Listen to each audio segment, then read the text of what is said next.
What's something people don't know about our Milky Way? Prepare to be starstruck by a groundbreaking discovery. Have you ever wondered how many secrets the universe still holds? Well, hold on to your space helmets, because the European Space Agency's Gaia Space Telescope has just dropped a galactic bombshell.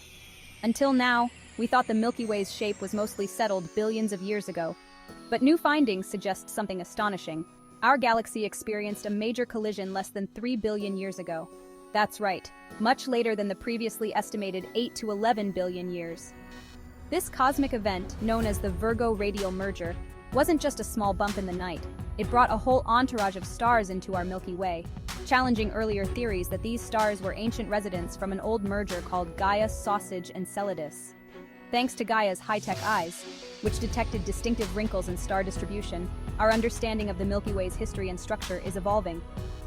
So next time you gaze up at the night sky, remember, our galaxy is still full of surprises.